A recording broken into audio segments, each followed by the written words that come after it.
use constant standard rule on the last name element.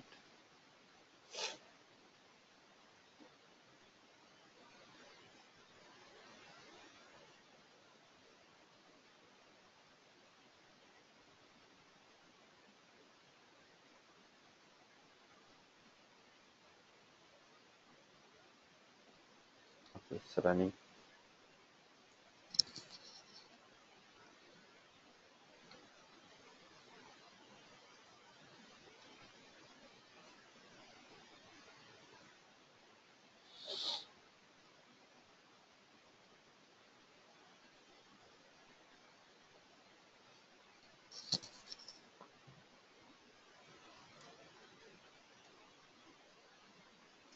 See, last name is Mr.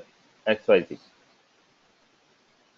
Okay, so you can use constant standard rule to define constants.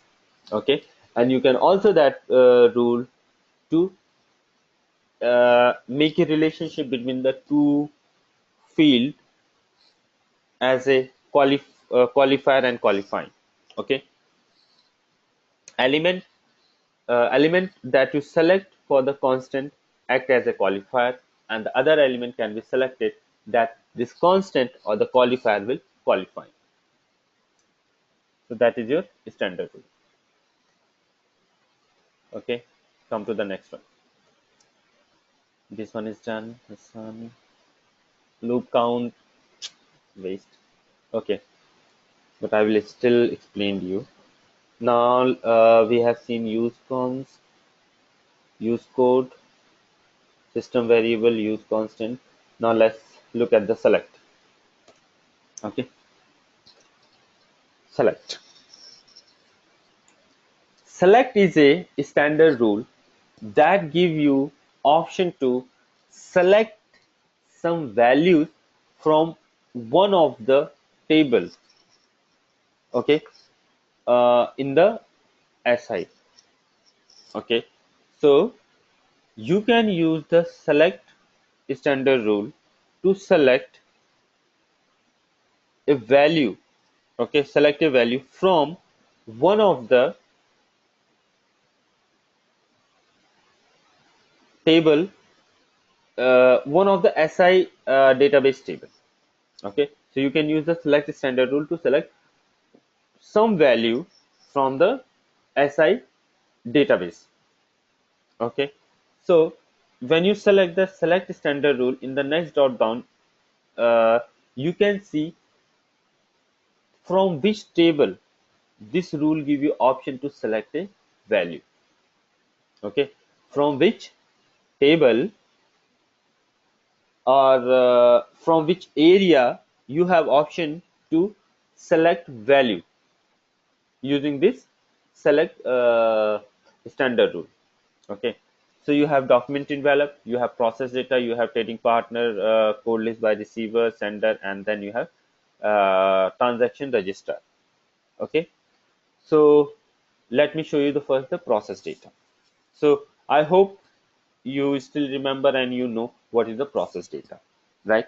When a business process run, it creates a temporary data that is stored in a area that we call the process data. Okay, now you know that your map will be run by the translation service, right?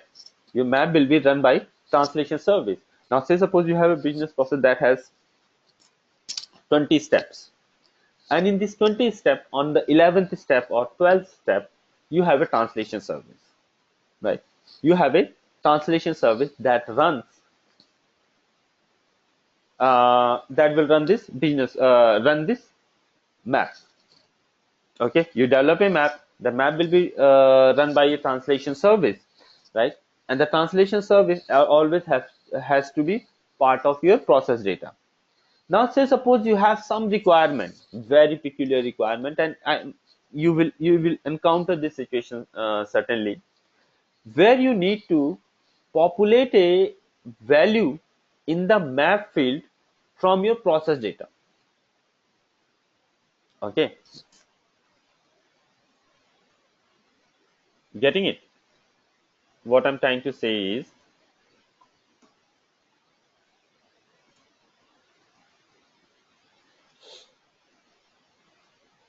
You have a business process. Say suppose this is your business process.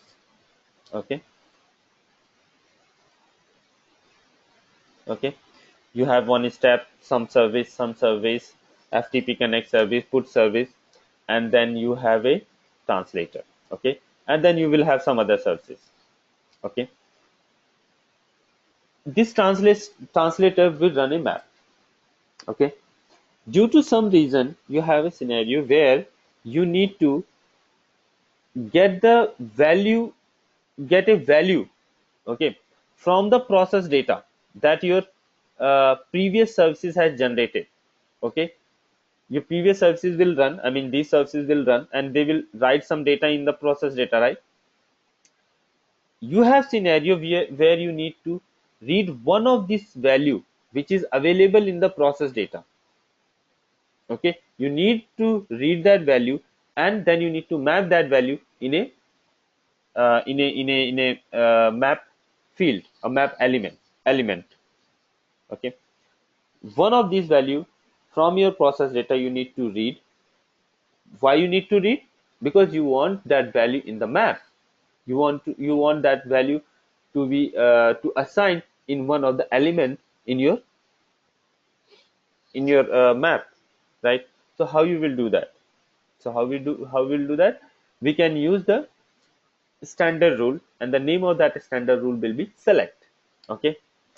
So next you will select the process data. By selecting the process data, actually you are telling your map editor or the SI to use the process data table to fetch the value. Okay. Then enter the X path to evaluate. Enter the X path to evaluate. Okay. So this is where you will be writing the X path. Okay. This is where you will write the X path. Or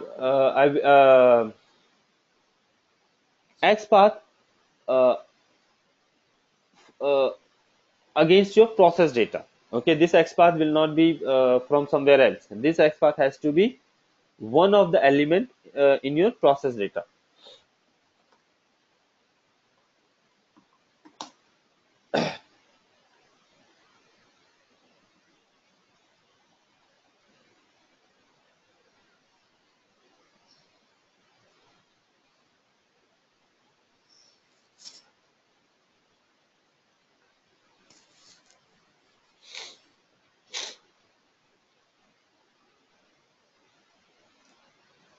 So in the first session, I show you how your map editor runs the maps.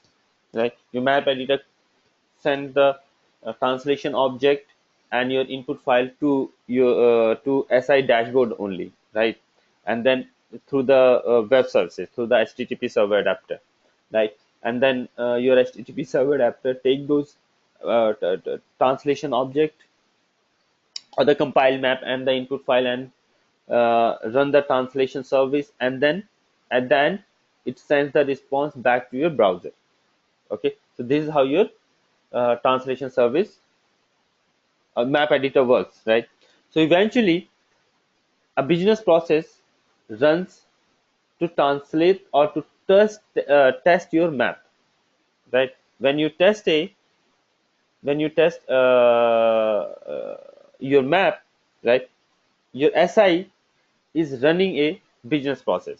Okay, so to select the X path, right, we need a process data element, right, that we want to select. So you come over here, business process, monitor, current processes. Click on the current process. You will see what all business process business process is currently running in your system. So one of the business process that is running in the system is map test. Okay, this map test BP is nothing but the BP that is run by your map editor. Okay, so map editor send the data, your translation object and the input file on this port 50033, right? And that server adapter that listens on that port is uh, configured to run this BP. Okay, this BP runs, and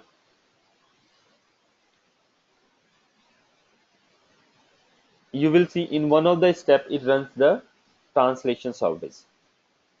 Oh, come on, what system is so slow today? So this is your translation service. So using that standard rule, select standard rule. Okay, you can read a value from the process data, a element from the process data. Okay, so this is my